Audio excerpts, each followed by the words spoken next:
आज का आजाद सिपाही अखबार आपने पढ़ा क्या?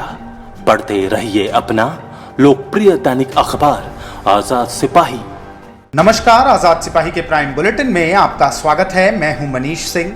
आज की प्राइम की खबरें कुछ इस प्रकार हैं। सीएम के काफिले पर हमला मामले में डीसी, एसएसपी और ट्रैफिक एसपी से हुई 3.5 घंटे तक पूछताछ।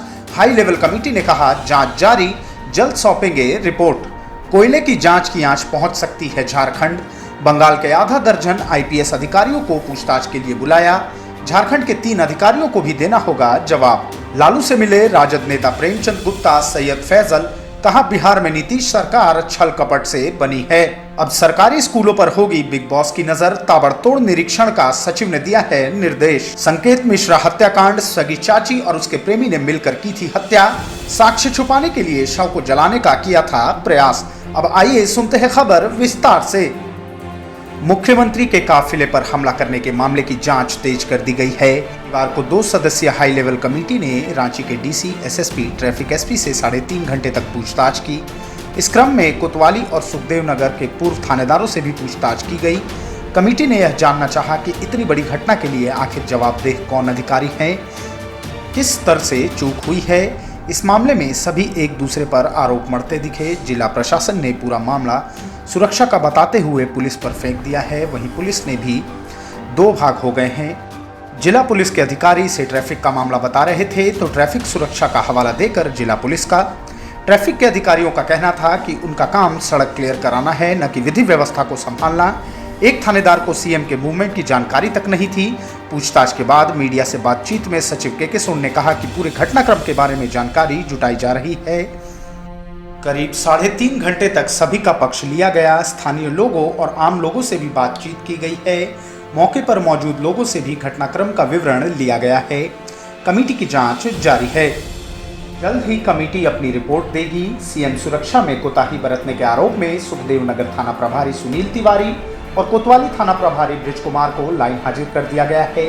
इनके स्थान पर डोरंडा के थाना प्रभारी शैलेश प्रसाद को कोतवाली का नया थाना प्रभारी बनाया गया है। वहीं ममता कुमारी को सुखदेव नगर का थाना प्रभारी बनाया गया है। वहीं रमेश कुमार सिंह को डोरंडा का नया थाना प्रभारी बनाया गया है। बंगाल में अवैध कोयला तस्करी की जांच की आंच झारखंड पहुंच सकती है। बंगाल से अवैध कोयला झारखंड के रास्ते ही बनारस की मंडियों तक जा रहा था। तस्कर यहां के 3 आईपीएस अधिकारियों को सेट कर चुके थे।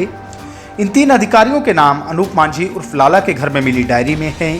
इन 3 अधिकारियों को कम से कम 20 करोड़ का भुगतान किया गया है। इस डायरी के आधार पर बंगाल के आधा दर्जन आईपीएस अधिकारियों को पूछताछ के लिए सीबीआई ने कोलकाता में तलब किया है। अगर इन अधिकारियों ने मुंह खोला तो कोयला तस्करों के अलावा झारखंड के भी कई अधिकारियों के नाम सार्वजनिक हो जाएंगे। इसमें धनबाद में रह चुके आईपीएस अधिकारी के अलावा 2 सीनियर आईपीएस अधिकारी भी शामिल हैं, जिन्हें तस्करी के एवज में हिस्सा मिलता था। सीबीआई को यह पता चला है कि झारखंड में लाला के रहने पर जीटी रोड के थानेदारों कम से कम 3 जिलों के एसपी और 10 से अधिक डीएसपी की पोस्टिंग होती थी। डायरी में कुछ आईपीएस अधिकारियों के नाम हैं जिनकी पोस्टिंग उसने करवाई है। दुर्गापुर, रानीगंज और आसनसोल में अवैध तस्करी का यह बेताज बादशाह रहा है। धनबाद, गिरिडीह और हजारीबाग होते हुए गया के रास्ते बनारस की मंडियों तक कहीं कोई दिक्कत न हो, इसकी व्यवस्था उसने कर रखी थी। सीबीआई की टीम कुछ दिन पहले पंचेत पहुंची थी। टीम ने वहां के रिसोर्ट के अलावा दुर्गापुर और आसनसोल के बड़े होटलों के सीसीटीवी फुटेज खंगाले। उसमें झारखंड के आईपीएस अधिकारियों की तस्वीर लाला के साथ मिली है। कुछ अधिकारियों के दलाल भी वहां पहुंचे थे। इन सबों को सीबीआई जल्द बुलाएगी। राजद सुप्रीमो लालू प्रसाद यादव से शनिवार को राजद नेता प्रेमचंद गुप्ता, नेता सैयद फैजल अली ने मुलाकात की। मुलाकात के बाद राजद नेताओं ने बताया कि ये लालू यादव की तबीयत के बारे में जानने आए थे।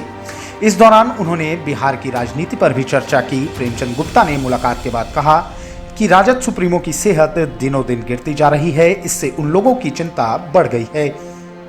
प्रधानमंत्री नरेंद्र मोदी को सबसे पहले कोरोना वैक्सीन लगवाकर देशवासियों की अगुवाई करनी चाहिए। विधायक मंगीता देवी ने भी राजद प्रमुख से मुलाकात की। नेताओं ने कहा कि बिहार में मुख्यमंत्री नीतीश कुमार की सरकार छल कपट से बनी है।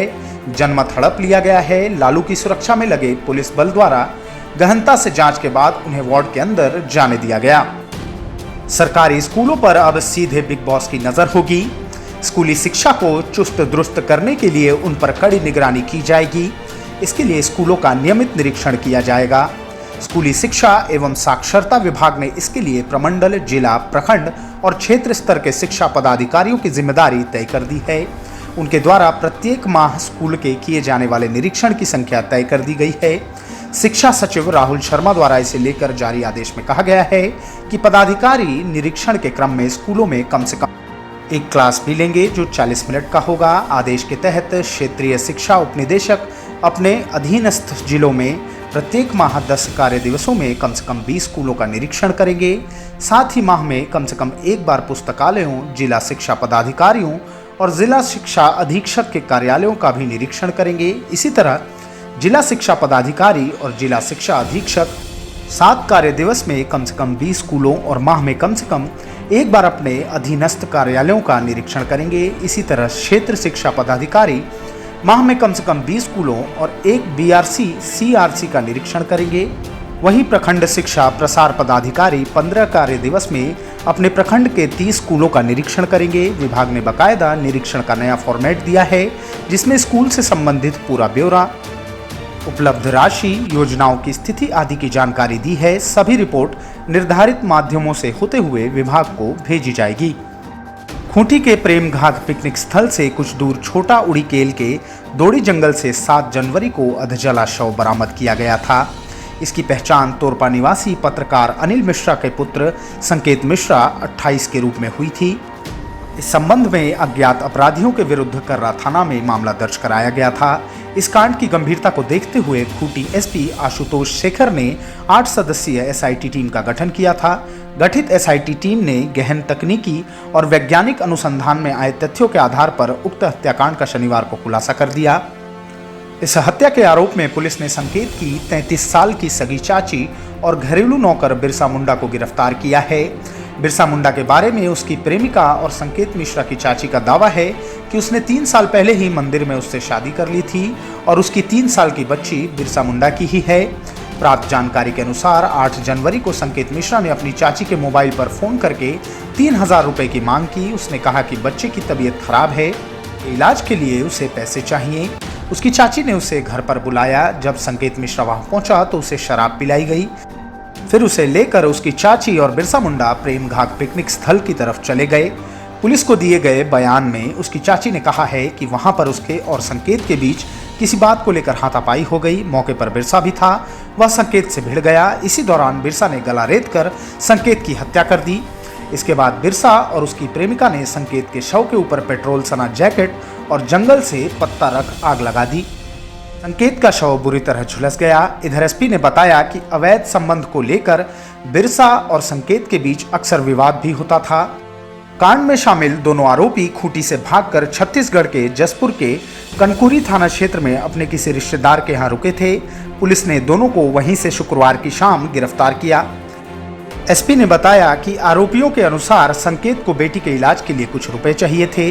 चाची ने पैसे देने की बात कह संकेत को रांची से पिकनिक स्पॉट पर बुलाया था। वहां बिरसा भी था। बिरसा को कुछ सामान लेने के लिए भेजा गया। जब वह वापस आया तो देखा कि संकेत और चाची के बीच हाथापाई चल रही है। इसी दौरान बिरसा संकेत से भिड़ गया। गिरफ्तार आरोपियों द्वारा अपराध स्वीकार कर लिया गया है। आरोपियों ने हत्या के बाद साक्ष्य छिपाने के लिए बाइक से पेट्रोल निकालकर शव को जलाने की बात बताई। आरोपियों की निशानदेही पर घटना में प्रयुक्त दौली को घटनास्थल के पास से जंगल से बरामद किया गया है। साथ ही घटना में प्रयुक्त 2 मोबाइल फोन, एक होंडा ड्रीम योगा और काली रंग की मोटरसाइकिल बरामद की गई है। आज के प्राइम में बस इतना ही। आगे की न्यूज अपडेट्स जानने के लिए देखते रहिए आजाद सिपाही।